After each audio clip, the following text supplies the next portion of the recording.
My name is Tracy Pham, I'm Tiffany Pham. and we are the second generation of Red Boat fish sauce. Welcome to the Vietnamese. I'm your host, Kenneth Nguyen. Being part of a culture of nearly 100 million Vietnamese people in the world today comes with a lot of pain, proud history, and privilege. Join me as I highlight and explore the Vietnamese experience from all over. Well, welcome to the podcast. Thank you both for agreeing to come on. We had your father come on a few weeks ago, and I really was hoping that I would have you both come on to the podcast because it's very important to hear the second generation's point of view. So thank you for coming on. We are very happy to be here. Very excited that we got to connect. Awesome. So let me start with either one of you. What were you doing before you got involved with your dad's business? I can go first. So before I joined Red Boat, I was in the tech world. I was doing sales operations, which no one actually knows what that means. But I was in the tech world for about 7 years, and I was also running my own jiu-jitsu school. So I had 2 full-time jobs before starting at Red Boat. And for me, I was working at Sacramento International Airport as an environmental scientist for about 2 years before I started at Red Boat. I initially majored in environmental science, so I was managing the airport's recycling program for restaurants. Now, for everybody listening, these two ladies sound very serious right now, but they are not.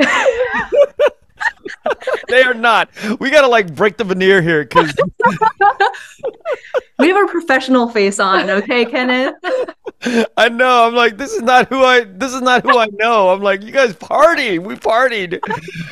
So yeah, just to break the ice here, they are not as serious as they sound. But that being said, we could all hear the seriousness of the work that you did previously getting to Red Boat. So much respect for you both for having previous lives before that. I was talking about this issue of second generation and legacy building and all of this before we got in the podcast. I come from such shame in all kinds of departments of my life, being Vietnamese and second generation window coverings sort of family. Do you both live with any sort of baggage that you are carrying on your father's legacy, or is it the opposite of what I went through growing up? I wouldn't say there's baggage to carry on his legacy. I think it just took us some time to get to that point where we wanted to carry on his legacy. This is going to sound terrible, but I think one of the questions that you asked our dad is, how did you convince your kids to work with you? And to be honest, the more convincing that he tried to do, the less we wanted to work at the family business, because that's just how it is. Like, as kids growing up, I butted heads a lot with my dad. And so the thought of wanting to join him in the family business was a hard no at the beginning.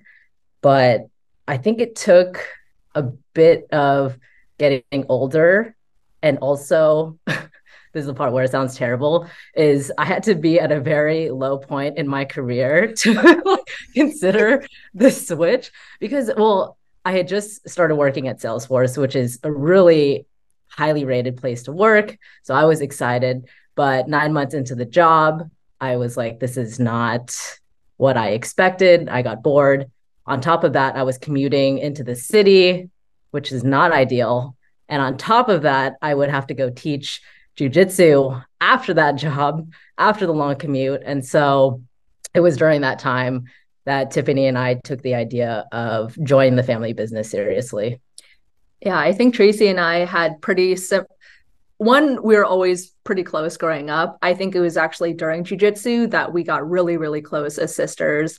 And that was maybe around 2012. So right before I was going off to high school. But I think we are similar in this off to college. So we were really similar in that I had similar feelings where, of course, when you're younger, you want to be independent. You want to be separate from your family, which is ironic because our dad was always emphasizing, being close to family is really important. Having this family time is really, really important. But of course, when you're growing up, you don't fully understand, or you're not necessarily understanding where your parents are coming from when they mention that, and you don't hold the full weight and depth of what that means to your parents. So I think just like every teenager or every young adult growing up, you just want to become your own person, your own self. And for me, that was wanting to have a positive impact on the world. And that's why I majored in environmental science. To me, it was important that I went into work that left a positive impact. It's pretty common in backpacking, or if you do any backpacking, they mentioned leave no trace. So I felt like I had that similar ethos of what I do, I want to have it be important to me, and then also just have that positive impact. So I think that's kind of where I separated from what my dad was doing, and also because I didn't fully understand the work that he was doing culturally with Red Boat and building a fish sauce brand that's recognizable to so many people, not just within the Vietnamese community, but outside the Vietnamese community. So for me, it was just a matter of what Tracy was saying. I wanted to do my own thing. I needed to come to that decision for working at Red Boat on my own. And similar to Tracy, the work that I was doing at the airport, I didn't feel like it had that impact that I was really looking for. And it was really different than what I was expecting. So I think it was during that time, Tracy and I were both talking. We would have regular calls after work. Tracy was commuting on public transit. I was driving home, and we'd both kind of talk about how, man, we're not really happy with what we're doing. We were talking about how shitty our jobs were, Kenneth.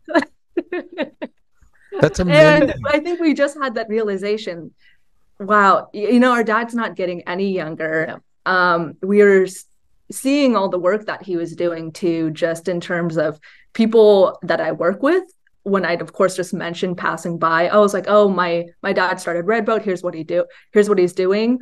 People that I thought would not care about fish sauce at all were like, oh my gosh, this is what your dad is doing? And they're like, wow, this is so cool. So I think it was during those times I realized the impact that he was having just for Vietnamese culture in general. And so because of that, Tracy and I were thinking, okay, we're young. Let's see what it's like working for our dad. If we can't do this, then we can always pivot back to our careers. But I think since then, we've come to the realization that, at least for me, going back to wanting to have that positive impact, having my work be meaningful, even though it's not on the environmental side, I found that Red Boat does the same thing. It just happens more on Vietnamese culture side where we're having that impact. When I think about my father starting a business with myself and my brother and my mom over 25 years ago, I think about how backwards like my dad was doing shit in Vietnam. I mean, like horribly wrong. He was never working at Apple. He was never an engineer. He was just like this artist who had some technical understanding of making things. He's like kind of Da Vinci, but like really ADD Da Vinci. And when I think about your father and his training at Apple and being an engineer for all those years, and then for you two to come and work alongside with him, are there things where you were like, what the fuck? Like, how did you figure this out? Or you got this all wrong? Or did you stand in admiration like, holy shit, like we had no idea you were this smart? Like, what was the... because maybe not in those words. Well, there is a Mark Twain saying, do you guys know this saying? Like Mark Twain said, when I was 18, my father was such a dumbass. And then when I turned 21, I can't believe how much he learned in 3 years, which means he actually, at 21 became a lot more wise to the world. His father wasn't the one who learned all that shit in 3 years. He just came. And so with that sort of like that thinking, I wonder what you both kind of saw like when you started actually working with them. Because when you grow up with your father, there's things that you think you know about them, but then when you start working alongside, you're like, wait, there's a genius and a brilliance, but there's also this other. So I want to hear all of it and what that initial reaction was like when you started working with him. So when I first started, I think what I had an appreciation for is, one, the scale of how did he figure out, one, how to make fish sauce, and then the logistics of bringing it here, and then opening his own bottling line and investing in the equipment to do all that, was very impressive. I don't know how he did it. And I think the other thing that I was really impressed by is watching how he builds relationships with people. That one was most surprising to me because I watch how he interacts with the people back in Vietnam, and even just with the chef community here in the US. It's very natural. Like, my dad is a very charming guy, and I didn't fully appreciate that until I witnessed it in action. Because, like he said, I would not consider my dad charming as a kid. That's just not a quality that You're I would. embarrassed. Yeah, you're embarrassed. Exactly. We all are, right? Yeah. So I think those two things for me are things that I appreciated. And then I'll let. Yeah, I think for me, I went through something similar to you, Ken, where I was like, man, I'm so embarrassed by my dad. Like, why is he doing what he's doing? But I think this also comes down to a cultural thing too, right? Where, I mean, Tracy and I were both born in the US. We were surrounded by American culture. But I think as we started working longer at Redboat, I had the realization a lot of like his actions are guided by his culture too, growing up in Vietnam. So as an example, just what Tracy was saying about relationships with people and building those relationships. I remember my dad, as the businessman that he is, always negotiating. And this would be something I'd be so embarrassed about, right? Because it's not, negotiation is of course like part of American culture, but not truly, not the same way that it is for Vietnamese people, right? So I remember there'd be times when we'd be working with vendors or working with other folks, and he'd be like, okay, what do you think about this price? And I'd be like, no, Dad, no, you're going to offend people. Like, you can't do this. But then I think it was going back to Vietnam and really seeing him in his element working in Vietnam. That's when I think I had an appreciation for the work that he does and his line of thinking. And I think that working at Redboat allowed us to get closer to him too, and just understand his mindset and how he views things. I don't think that if we chose to stay in our previous careers, we'd have that same like understanding and appreciation for my dad. It's the way that he has that long-term thinking that I think I learned to appreciate and respect. Yes, around the negotiating thing being embarrassing. So I finished my business school program last year, and I took a family business class. And in this family business class, on the first day, they gave the top 5 reasons why family businesses are successful. And the number 2 reason is because they are frugal. And I just died because I was like, oh my God, I can't show this to my dad. He's right.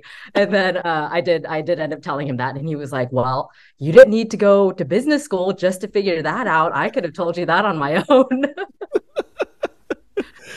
You know, the idea of us learning from the outside world in the US and the actual hard knocks that our parents come to the table with are very different. And the profit, not the profit margin, but the profit, like the Messiah.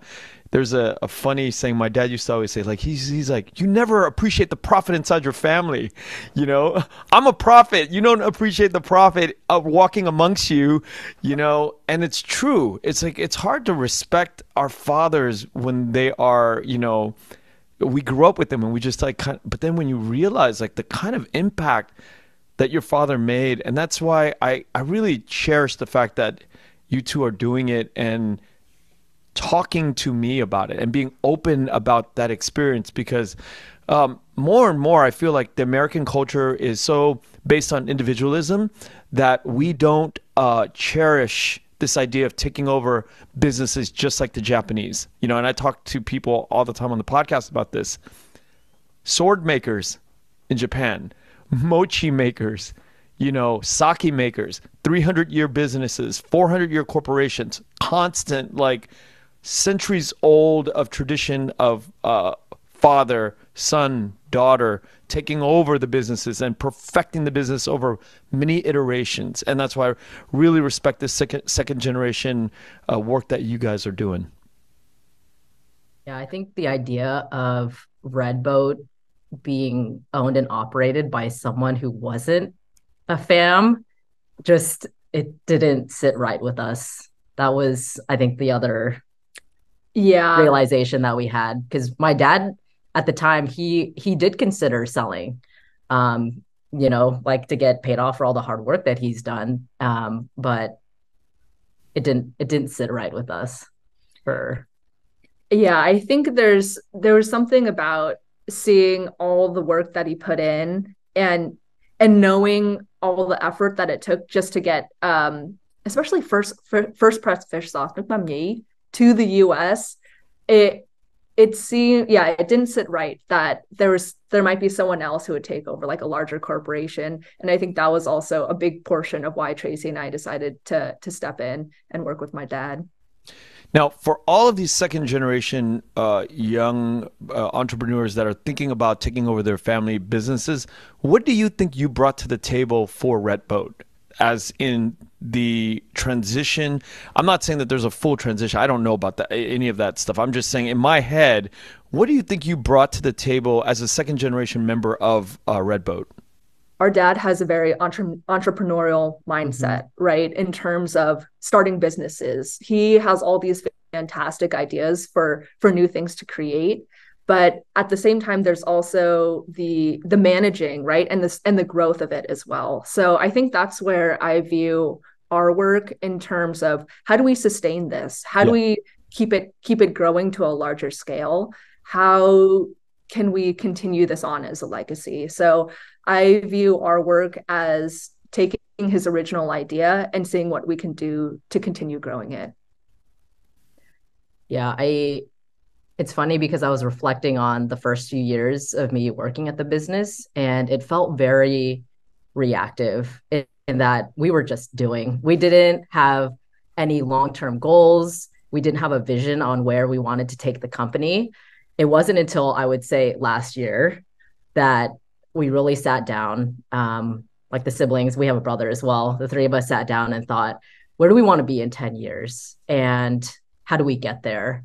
And so I think having that mindset, and also just bringing in more structure, hiring people, spending a little bit of money, even though my dad didn't like it, it makes a big difference because you can't do everything on your own. Like you definitely need to other people's help. So I think Yeah, that's what we bring. to Tracy's point too, I think it's because he was operating right as like the small business Mhm. just starting out at the very beginning. It was my dad and maybe like a handful of, even less than a handful of relatives, not too many relatives starting it out. And I think with that mentality, it's hard when you have such a limited head count. There's only so much you can do. So I think I have to credit Tracy last year to getting us all together, us and our brother, and really having that brainstorming session of, okay, where do we want to take this and what do we see in our future? It's very older child like, oldest child vibes. You're the oldest, and is your brother in the middle? Yes. He is. I remember asking you a while back ago about that. Um, but does that mean, as the oldest, that you make the decisions? I mean, is your father saying, "Hey, as the oldest, I put the crown on you to make the decisions," or is it pretty democratic? Because that's not the way normally Asian families work, right? I mean, how does it work? I think it's pretty democratic. I've had a few people ask, "Oh, who's going to become the CEO? Is it you because you're the oldest?" Yeah. But I don't feel any tie to that title. So yeah, it is. I think it is pretty democratic. We've gotten better about communicating with each other, so that's helpful. Yeah, I think, well, actually, one big learning lesson that I had is, of course, your family is always going to stay your family, right? In some sense, where the dynamics that we had prior to working together, of Mhm. course, they're going to play out, right? When we're all working together in terms of our dad's always going to be our dad. He's going to be our boss too. So how do we feel in terms of our dad telling us what to Yeah. do when we have, especially if we're thinking of ourselves, right? Still as that younger child who like, I don't like being told what to do. Yeah. I think it took a lot of stepping back from that, um, in order for us all to work together. So we do stay pretty democratic, and I think that's something that when we talked about too, about how we would all work together, that's something that we came to the conclusion. It's like we want everyone's opinion. We don't want someone to feel left out. Yeah. In some ways, we still try to, stay within our roles. But I think what's been really helpful actually is because we all do slightly different things. My brother handles production, Tracy handles marketing, and then Asian distributor sales. I handle mainstream sales, food safety. With all of these different skills and all of what we're doing, by being cohesive and all working together and making sure everyone's opinion is weighted equally, I think that makes a big difference in being able to continue to grow. If we think about the legacy businesses that I talked about, like in Japan, like hundreds of years, we don't have a whole lot of that in Vietnam, do we? I'm completely ignorant. It's a question that I am searching for answers. Do we have a 100-year business in Vietnam that you know about, or that both of you have interacted with in places like Phu Quoc or even Hanoi or Saigon? I can think of maybe two. I was back in Hanoi with my dad. I think this was in August, and we visited a painter who did very traditional paintings. I forget. Do you know what it's called? Like the lion painting? I can't remember. It's a very old process, what he follows. And he is one of the last known living painters who do that traditional artwork. But he was saying that his son, I think, is going to take over after he's done. But, his son is still in training. That's the only one that comes to mind. And did he take over his father's work? Is he like the next, like the middle generation? I believe so. Yeah. And this is important for me because Nước Mắm is it's a very niche thing to make. I mean, you can't just go and set up this thing anywhere in the world or anywhere in Vietnam, and not, any group of people can do this. That's just my belief, right? So I think 200 years from now, when we're talking to the 5th generation of Red Boat family members, to pull up this digitized avatar of us talking about this is going to be so fascinating if you think about it. It's cool. This will be our little time capsule. Yeah. Yeah, I mean, it's can you imagine if we got to pull into some conversation that the Japanese were talking about their processes, of ink making or something like that from 400 years ago? Because there's ink makers, blocks of inks that they make, they step on it and they make it from charcoal and dripping oil burning. And I talked to Daniel from Song Kai about these different processes, and it is so fascinating that when they talk about their processes, we compare our legacies of our work. It's not there yet, but we are thinking about this stuff now as a result of, not having to deal with war. So you too are going to carry this sort of legacy of making this very specialized thing. Now, that all being said, how difficult is sort of like the environment, the ecosystem of the ocean to carry on this legacy? I'll let the environmental specialist answer that question. Yeah, it is true. It is pretty difficult. I think just as our climate is changing, there's of course going to be impacts. I think the other interesting thing too has to do with a country's economic development and what that means in terms of how it has an impact on the environment too. I think it's pretty easy in the US after we've gone through our industrial era to say, oh, other countries maybe shouldn't do this, right? Now that we've reached our point of economic development, we can say like, okay, no more, right?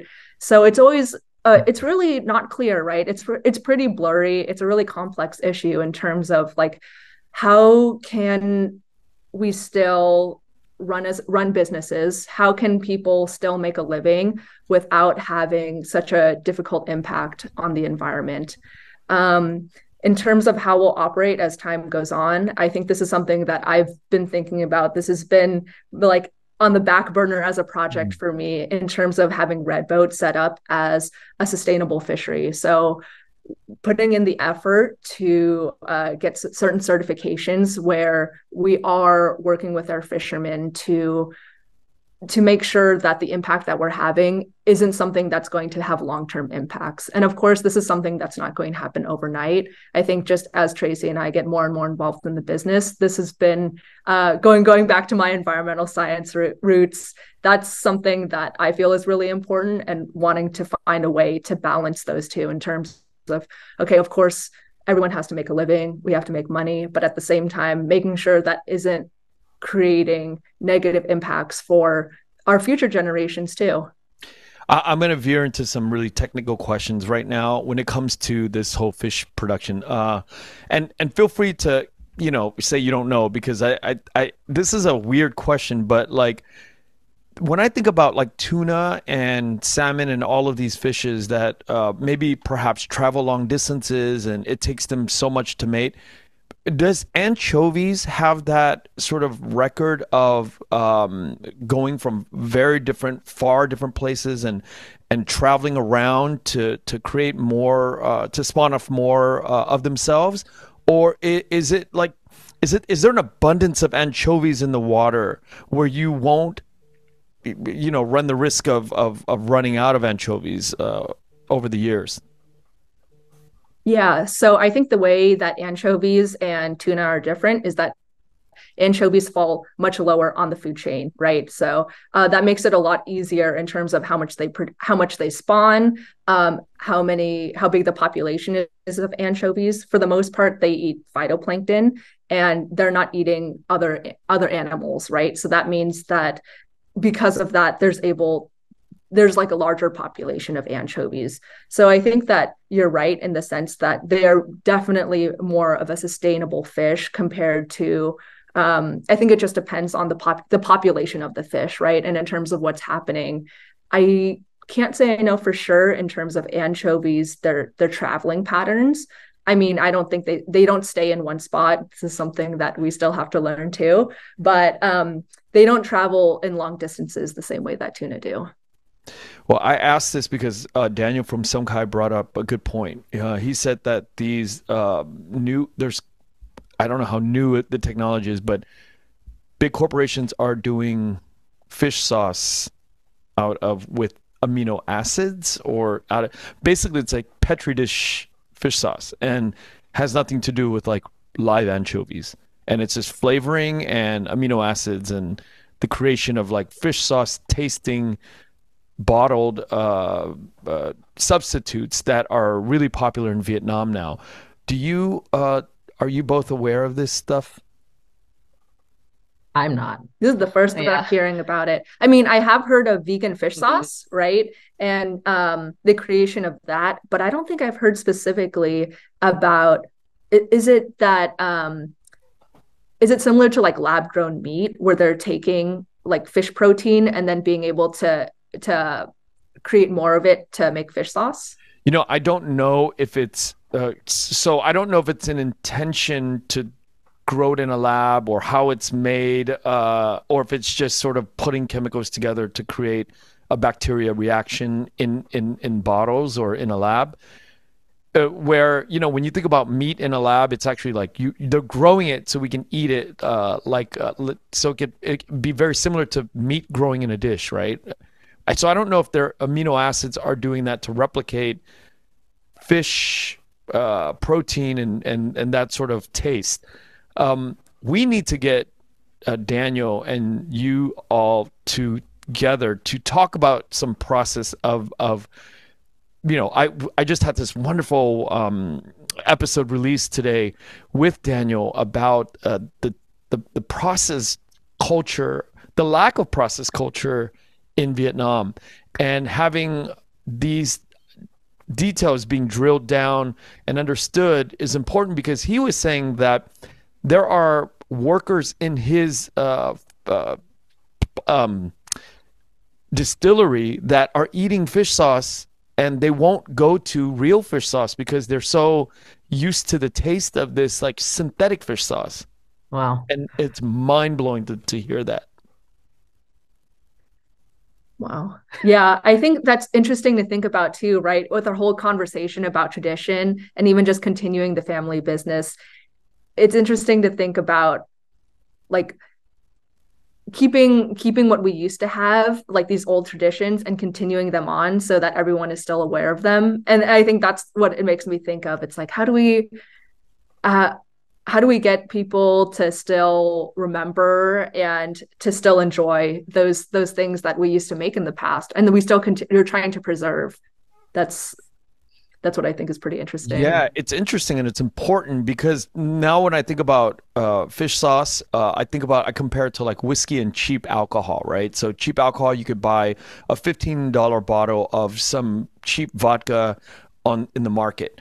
But why is there $1,000 mezcal somewhere that's being sold? And educating the public on eating red boat, nước mắm nhỉ, is so vital to what we do in terms of like keeping legacy going and tradition going because we don't I don't support this idea of synthetic fish sauce being in the ecosystem, but at the same time it's existing. And where do we all stand with this?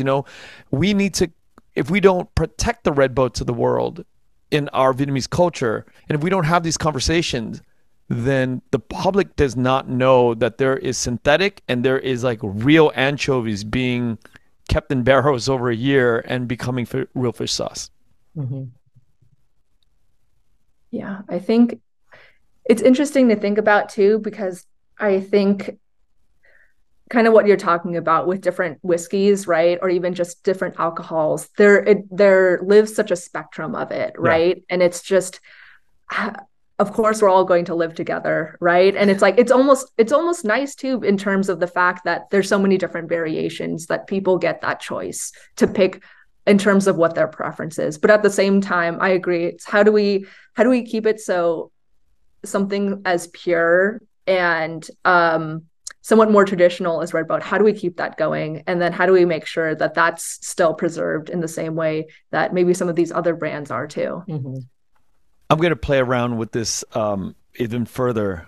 So when I eat jiao and it's like jiao long, right? I need to have a red boat go into my jiao long because I need to taste the real fish sauce, the real quality. And mixing an old fashioned and high end whiskey in an old fashioned is for me like making, nước mắm ngọt, which is like what you put in bánh cuong or whatever, right? Like the mix, you mix it with like lime and, peppers. So for me, I only use red boat when I know that I need to hit my tongue a specific way when I eat specific dishes like chow, and I need the real thing to like go into my taste buds and untarnished, untouched, raw in, and I want to feel like there's anchovies that were like coming from this fish sauce. Whereas when I like do my bánh cuong, I'm like, it's like a waste where like in an old fashioned or whatever drink you mix with like cheap whiskey. I'm wondering, like, are these things that you all think about with your father at all, or is it just production, sales? Is it in the conversation at home? Are you referring to, I guess, the different ways that other people might use fish sauce? Absolutely, yeah, absolutely. The way that it's being perceived when it finally hits the market, but hits the public. Yeah, it is interesting because I think the feedback that we get from a lot of our Vietnamese consumers is exactly what you just said. They want to reserve red boat for either special occasions or for more of a raw application Yeah. versus cooking with it, because they think it's a waste. Um, I It's not something that we talk about that often because it kind of is what it is, and we're just happy, I think, that people are using red boat. I don't know if you. Yeah, I think similar to what Tracy is saying, we do think in terms of how people are using red boat. I think it makes a big difference, or it means a lot to us to understand how people are using Mm-hmm. red boat. So when we hear people mention that, like, okay, they want to save it for special occasions, of course we appreciate it, because we know that means that people hold red boat to a really high regard. This is something really special to them. But at the same time, I think for me, I like to try to play around with the different ways to use red boat, right? So I mean, I use it for everything. Like when I'm cooking Vietnamese food, non-Vietnamese food, I treat it like salt, right? I treat it like every other Vietnamese person. You add some when you need more flavor. But I think that's kind of why I like playing around with the idea of like, okay, use red boat in Nuoc Cham, because that's when you're actually going to get more of that flavor, because you're not actually, the way that I make Nuoc Cham, maybe you heat it up with a little bit of water, but you're not cooking with red boat, right? When you're making Nuoc Cham. So in that sense, you get more of that, like that stronger Nuoc Mam flavor. And Umami. because when I taste Nuoc Cham in restaurants versus like making it at home, there's of course like a huge difference, right? It's like you get more of that like deeper savory flavor. It is more concentrated, right, in terms of that umami flavor. But I think it comes down to preference. That's something that I really like. So of course I'm going to be using red boat when I make Nuoc Cham. And not everyone has an endless supply of red boat. So Now, before we get into jujitsu, which is actually what I really want to talk about. No, I really enjoyed this conversation about red boat, but I do have some more questions before we get into the jujitsu side of our conversation, because that's very important to me.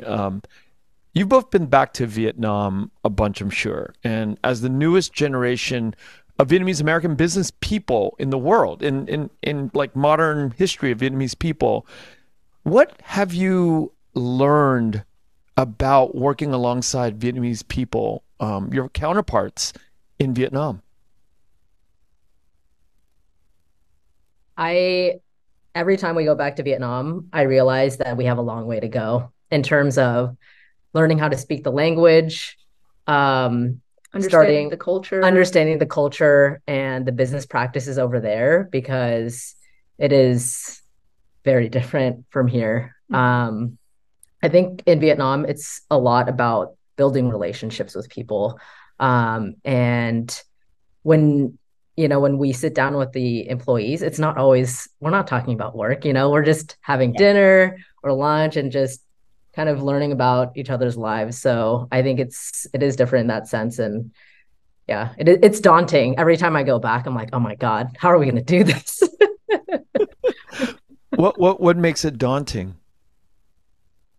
It's daunting because it seems like we cannot be successful running the operations there unless one of us or both of us are spending large amounts of time there. Like we're talking anywhere from 1 to 2 months at a time, which means that our lives in the US would be kind of put on hold. Yeah. Yeah. I completely agree. I used to do business with another competitor of mine in my business, weaving, and he was this older Taiwanese gentleman. And I remember so clearly wondering why he would do, I think he did 12 weeks on and 4 weeks off. So he would do 12 weeks in Shanghai, Taiwan, in Asia, and he would come back to the Bay Area for 4 weeks. And this was what he did for 25, 30 years. He took over his dad's business. It was a weaving business, and they had operations in Shanghai, and the parent business was out of Taiwan. And I saw that like in my 20s, my early 20s, and I thought to myself, this is what it takes. And I really never had passion for my family business, but I remember thinking to myself, if any second generation business people have, and this is why I asked you both, it's like, that is a big commitment for an American person who has business roots in Asia. That's the kind of, you just said it. You're like, you have to spend an order of 1 or 2 months, and then what happens to your family life in America? We're like divided into two. And I saw this man do it, and he got through it. He made a lot of money, leader in his business. But at the end of the day, are you two ready to do that? That is what keeps us up at night. Like it does though, because we talk about, okay, do we want to have kids? And because if we do, how would we do both run the business and raise a family? It seems impossible. And so a lot of those factors are playing into our personal life. Mm-hmm. Yeah. It's a conversation that's very much ongoing, and it's something that we're working to figure out. I don't think we'll have the answer right now. I think at least right now we're very lucky to have very understanding partners of the situation, and I think in some ways it feels like that's part of the package, mm-hmm. right? This is what you have to do in order to have this be an ongoing legacy. The good thing though is that there's two of us, so we can switch off. Yeah. One thing every parent knows is that kids, they just bond so much more with their mothers and not their fathers. That's just the way it goes. I mean, most kids, not all kids, but I experienced that. I know a lot of parents that I know, the kids just want to be around their mothers. So that's a very difficult thing to have, in life, is to have a business life that is requiring you to go back to Asia and do this 1 or 2 month trek and then have like a family, like how do you balance that? It's a great question. I don't know if you can. I think it's ultimately we have a limited amount of time, right? It's like it is trying to find that balance. It actually makes me think of my boyfriend, who his mom was a nurse and she would repeatedly work night shift, right? And she wasn't available during the days. So I view him as an example where his parents, it was actually his dad who took on a lot of that emotional labor that mostly people associate with mothers, where actually he was the one taking care of the kids, bringing them out, doing things. So the way that I view it is it's possible, right? In terms of having someone who understands what part of our life is of having our own business. I think it takes a very a special person to ride the waves with us. Tiffany has a much more optimistic view than I do about the situation.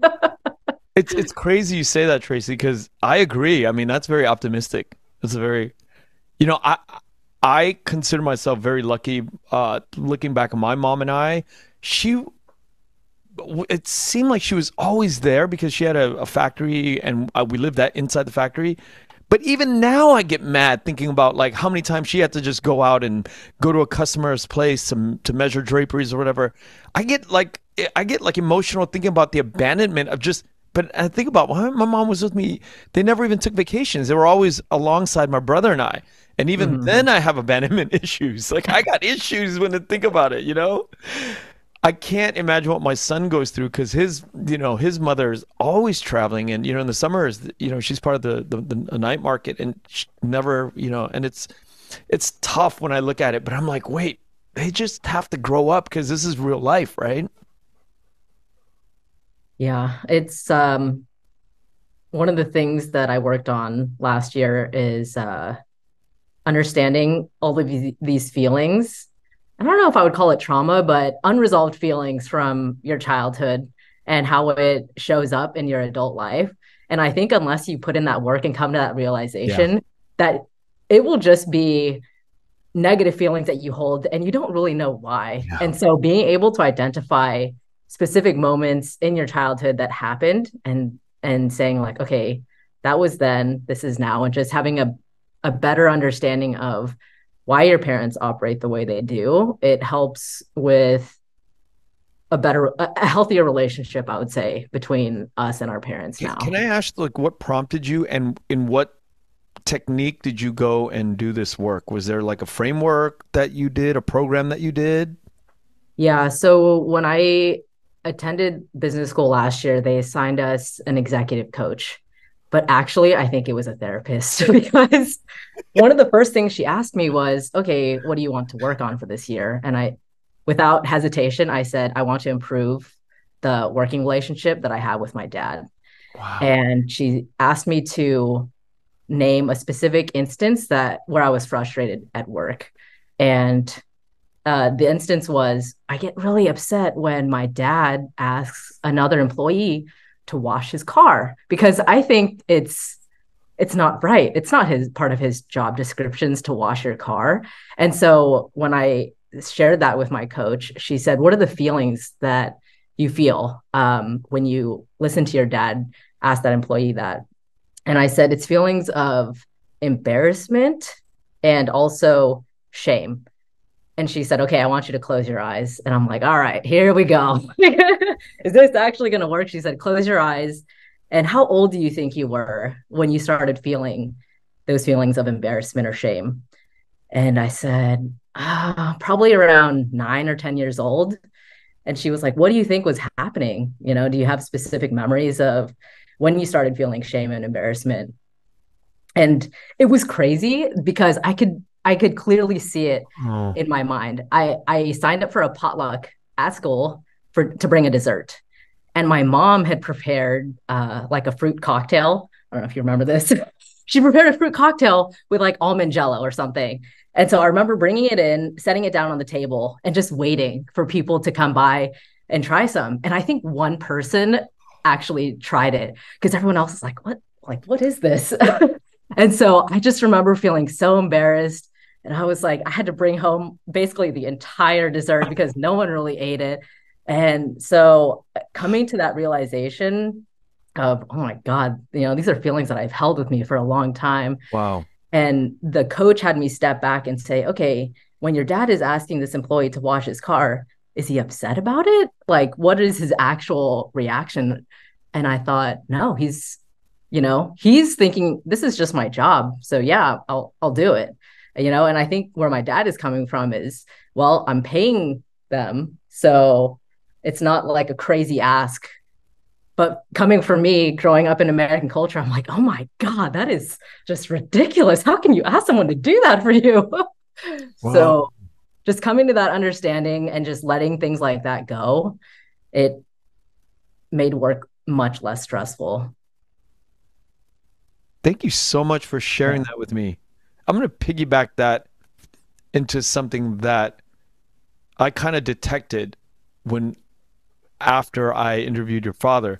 That was immediately how I detected the email that you guys sent to me. And we're not going to get into that. But the reason I knew that was because I myself have had the same feelings with my parents.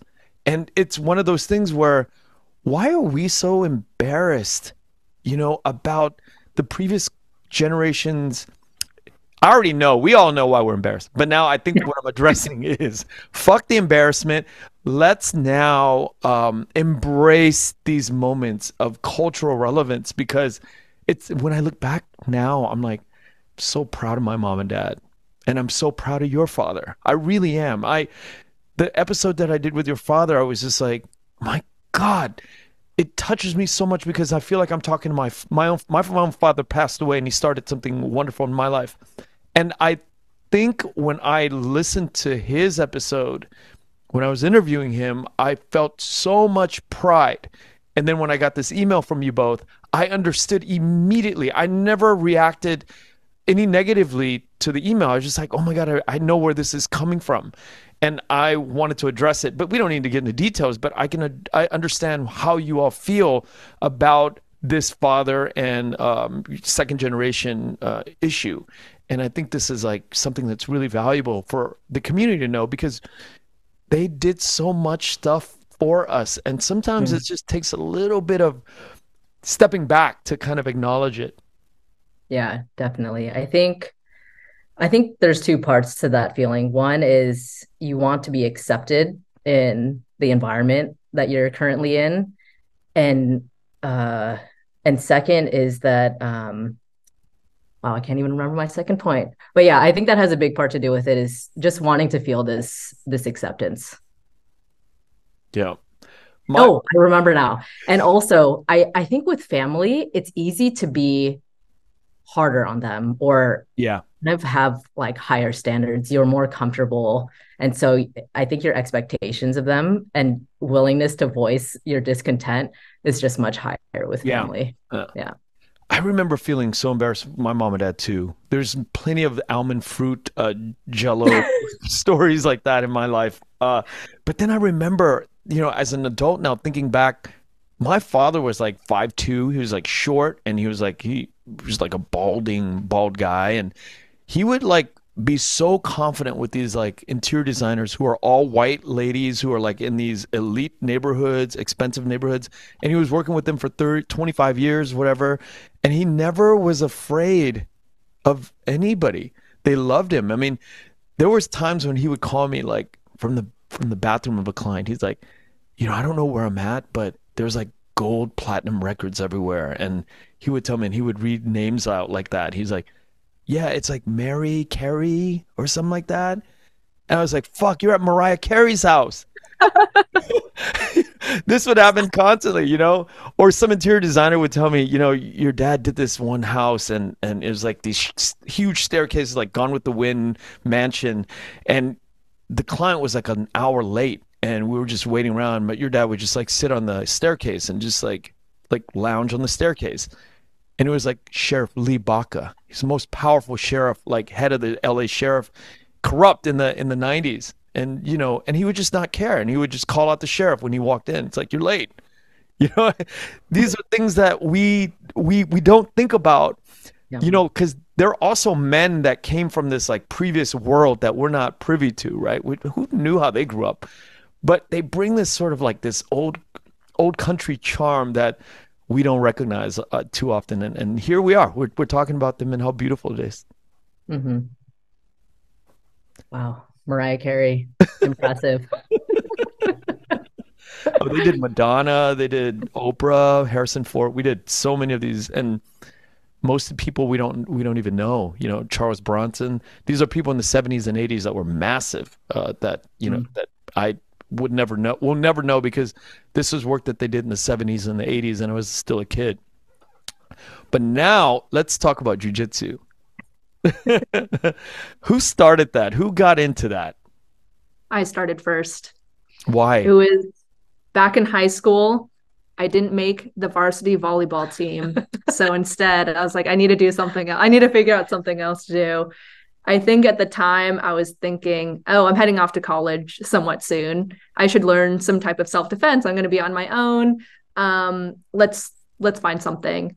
I asked my cousin who does martial arts. I said, hey, do you know what would be good for self-defense? And he suggested to me either Krav Maga or Jiu-Jitsu. I think Jiu-Jitsu was much easier to find than Krav Maga. And then he recommended me an academy. So back then I remember I managed to bring one of my high school friends to come along with me. I don't think she realized what she was signing up for. But I think one of the first impressions that I received when starting jiu-jitsu was how welcoming everyone was and how willing people were to try to teach you new things, and that how excited and passionate everyone was about jiu-jitsu. And Tracy? So it was perfect timing because I had just graduated college and I was still looking for a job. So I moved back in with my parents and Tiffany. And for months, Tiffany, I think, was trying to convince me to do jujitsu. And I remember pulling up, I was picking it up from practice, and the windows were completely fogged up and I could not see anything that was going on inside. And when I opened the door, you're just like greeted with this mustiness and just sweat and odor. And I look across the mat and I'm like, holy shit, Tiffany is rolling with an adult man. Rolling just means sparring or grappling. I'm like, what the fuck is this? It's crazy to think about, because I think I forgot. I signed up for the adults class. I was like 17, 18, and I was in the adults class, and I was the only female there. I was the only woman in the class. And I don't know what prompted me to keep going, but it was funny. Actually, I was going through my old journal entries in terms of just trying to like figure out what my mindset was back then with jiu-jitsu. And I think I noticed in my journal entries that there was actually a lot of times where I was like, oh man, like, I feel like I'm not good. Like, I'm not like any good at jujitsu. This is really frustrating. I don't like this. And I think what actually made me keep going was my instructor at the time. He was like super, super encouraging. I think he helped build that more welcoming environment for me. And even as like the only high school girl there, like he made sure that like I was taught the techniques, that like he took time out of that class to make sure that like I was following along and like still able to participate in the adult class. So I think that made a big impact on me, like still continuing jujitsu. I've had clients, friends of mine 10 years ago, they were on Vicodin, they were hooked on Vicodin, they were an addict, they're making a lot of money, their marriage was on the rocks, and it's one man that, you know, and he said to me, I'm gonna start jujitsu. I think he was 47 at the time. It was 10 years ago. And he cleaned up within a year. He cleaned up Vicodin, all his vices. His marriage got better. But he said to me this, and this is something I wanted to talk to you both about today. He said, he was a businessman. He said to me, you have no idea how much more your business is going to improve if you go down that journey. And I wish I took him up on it 10 years ago, but I'm 47 now. And I was like, I always thought in my head, when I'm 47, I'll do it. And that's like been 10 years. And I really said, I've started a few things early in my life and I'm like, I'm good with it, but I'm going to wait for a little bit longer. And I probably will start sometime this year, next year. But how has it been? How do you think it's helped in this business journey for you both?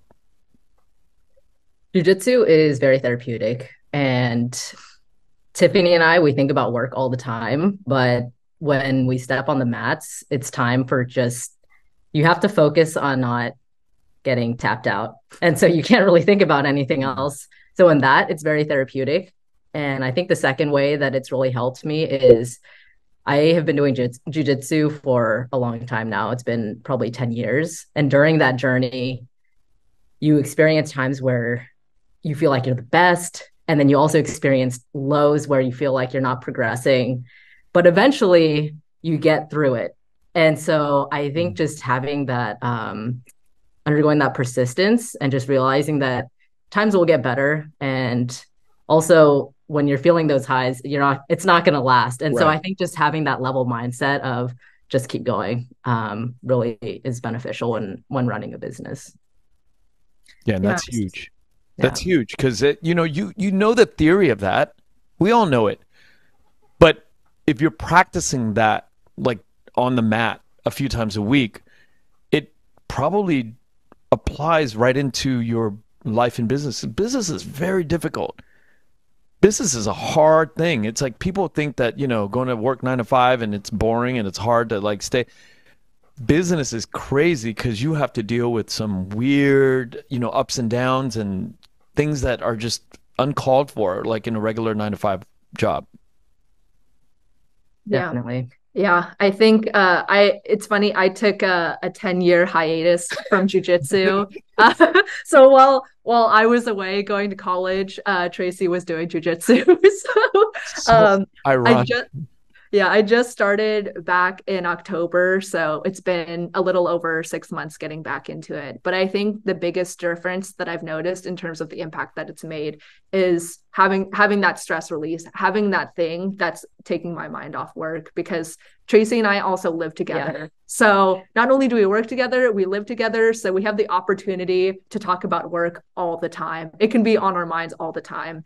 So that's that one time where I get to step away and I have my mind kind of free away from the chatter. So I have a question. So you started before Tracy and your level was probably a lot less time on the mat, but do you ever roll together? And do you find that just because you started much, much earlier that, you're kind of like in the same ballpark, or is it because Tracy has actually done a lot more time and strategy and learning this thing that she is that much better? Oh, of course. There's no question about it. She's done 10 active years of jujitsu. Wow. I've done probably 2 active years of jujitsu. So of course, Tracy has put in the hours to make it. So every time we go together, I'm basically just a little play toy for Tracy. No. Tiffany has gotten a lot better since she started back up again. But being the older sister, when I first started, I think Tiffany had maybe a 3 or 6 month head start on me. She was kicking my ass and I was not okay with it. I was like, oh, wow. As the older child, this is not okay. And I remember one of the first classes that Tracy signed up for. I put her in a triangle, which is a submission. And I remember thinking afterwards, I was like, I think I took way too much advantage of this situation because as the younger child, you were always trying to be better than your older sister. So I was like, I probably shouldn't have done that, but it felt really good. yeah, I was just gonna say, how good did that feel though, right? Yeah, I think also too, Tracy and I growing up, because we were so close, we did a lot of the same things, right? So I think this is one of the first instances where we did something that was pretty different from each other. Since I started jujitsu first, I like that felt like a time when I really did my own thing. So having Tracy step in and somewhat be the new person, it was definitely quite interesting of a scenario, and I took advantage while I could. But at the same time, like as we kept training together, we basically got to the same level before I left. You know, I like to talk about jujitsu because I know that it's like this sort of introduction into the Vietnamese culture. There's quite a few of my Vietnamese friends that are doing it, and it's an introduction from a different culture, Brazil or Japanese, a hybrid of those two cultures. And we in the Vietnamese community, we have these sort of like martial arts traditions, but nothing that, any MMA fighter can say, yeah, I came from Vietnam or whatever. They can't really say they came from anything, or any dojo in the US or Vietnam that has like these traditional Vietnamese martial arts have to like supplement it with other forms to like compete in MMA, right? But that all being said, do you all think about bringing any of this back to Vietnam with your work one day at Redboat? No, I haven't. Short answer, no. It's I was I was in the thick of jujitsu for 10 years, and it was what I did every day for I was like not expecting that answer. so many years. And I now was like, it's maybe, like, let me think about, no, you're like, no. Okay, so why no? it's just for me, it's just a hobby now. Maybe in 20 years or so, when I'm taking a step back from Redboat, but What this about running that business of running a jujitsu that turned you off so much to say no? when you have to be somewhere Hmm. or you have to do something, I think it takes away the joy Hmm. of the actual thing that you're doing. Now I'm not running a school anymore. I'm just a student. And it's like, I look forward to going to class. I'm not responsible for anyone's learning. It's just, I can just take care of myself and Tiffany. So yeah, it's nice. And what made you decide to open up a school?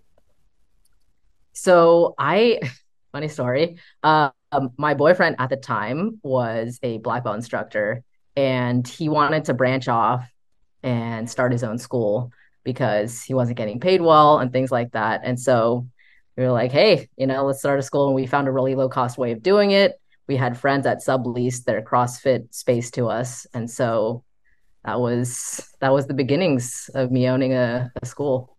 Was it profitable? Yes, it was. I think within that first year, we probably had around 60 to 80 Oh, students. shit. We had to move locations within 2 years, maybe even less of opening because it really blew up. And so I think at the peak before the pandemic, we probably had around 150 students.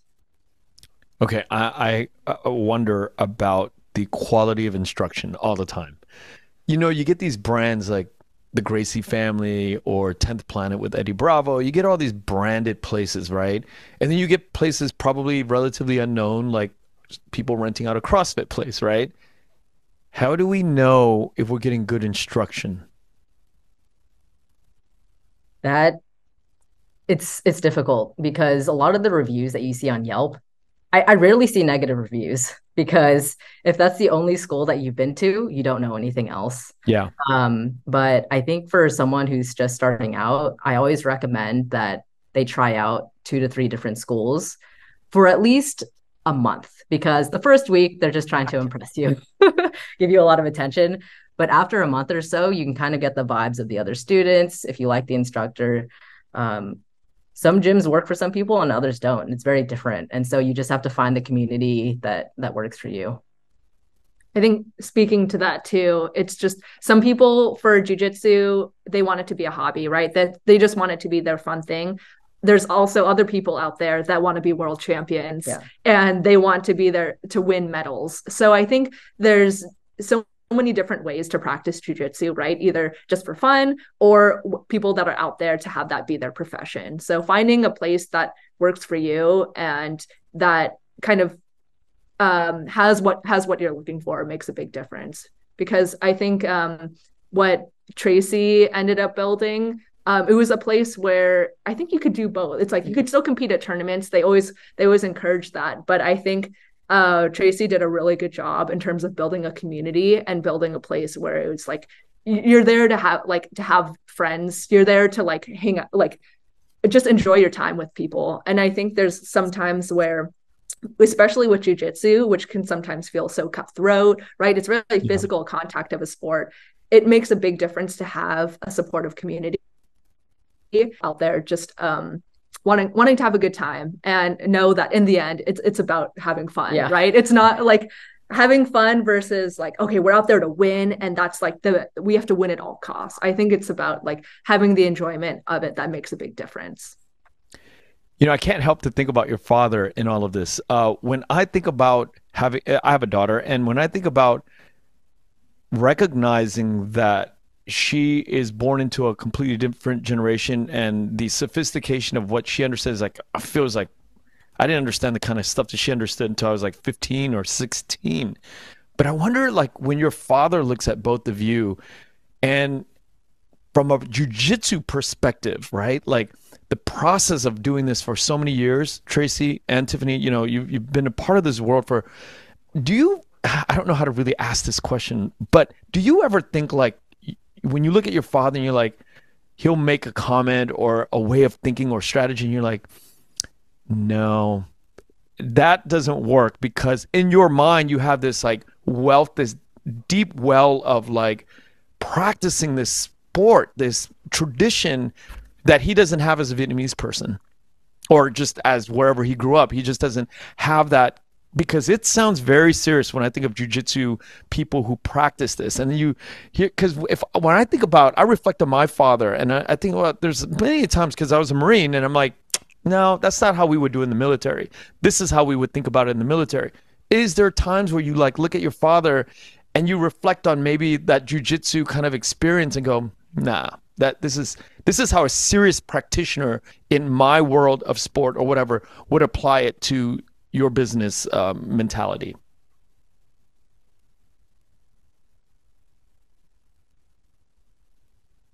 I cannot think of an instance of a learning that I've taken from jujitsu or a mindset, and kind of use that to disagree with my dad on something. All I know is that my dad hated the fact that we do jujitsu.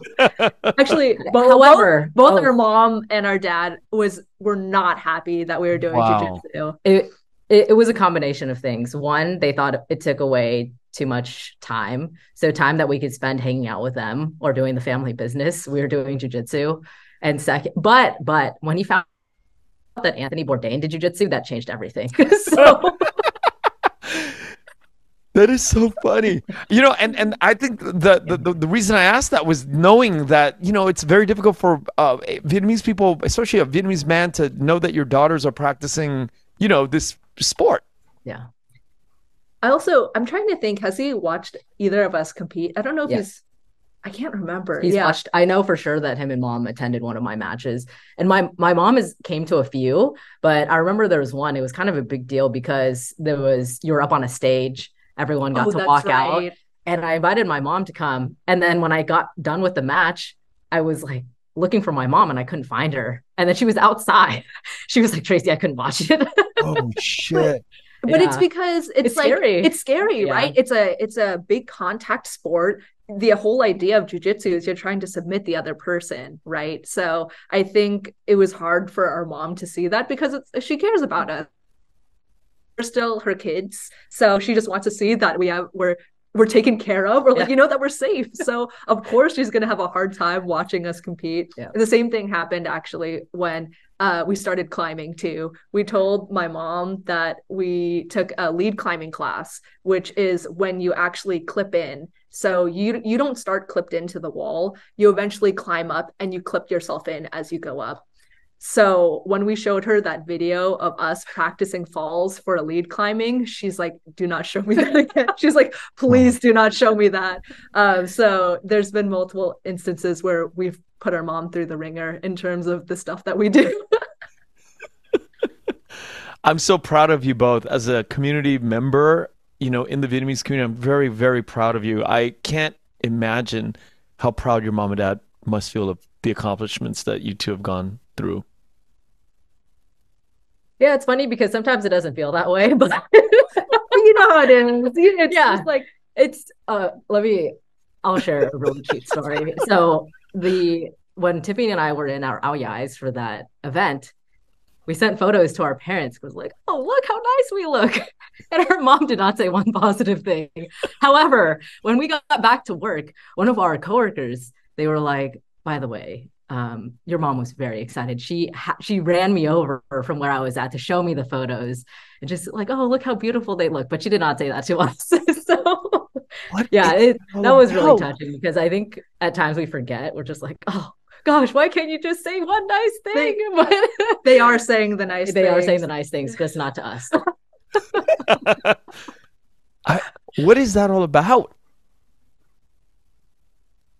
You know what? I think it's also, I mean, it might be a cultural thing, right? I don't know. It's like showing that type of emotion. It feels like maybe it just didn't happen in the family, right? Everyone has different ways of showing affection. Yep. And I just don't think that's necessarily one way that's common for our parents. And I think that's also part of just accepting the way that your parents are. Yeah. They have different ways. I think another really cute story with our mom too is she just remembers the stuff that we want, right? There's this common thing where we say we want something and then suddenly it appears, right? So I think that type of thoughtfulness and that type of care shows up differently, but it's in the end it's still, love and affection. Yeah. It could be two things. I think sometimes it's a muscle that they haven't really conditioned yet, right? It's just really awkward to compliment your kids. It's like really difficult to do. And then it's at the same time, it's hard for me I could never say I love you to my mom. Yeah. Very difficult thing to do. And then I think the second thing is like they think, or this cultural way of looking at like, if I give you praise, you'll stop the improvement right there. You just don't get better. That's very Vietnamese, I think. Yeah. So there's two things that are working against the praising. Definitely. What possibly could she not approve of with you two were beautiful at the event that we all went to? What could she possibly not, what was it? No, I think it was more like, I think she has a lot of opinions, right? Yes, that's what it is. It's not even like it's not, I don't want to give the impression that she gave negative things. Yeah. Well, she's like, whoa, your arm, like the fabric is kind of folded and stuff, she's like, oh, it's not sitting kind of weird, So I think it's things like that where it's just observations, right?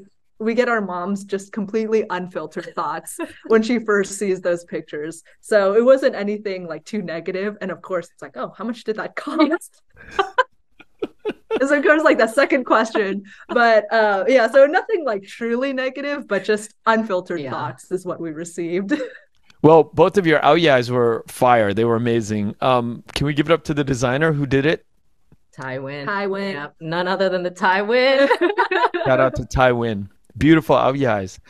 Thank you, both of you, so much for today.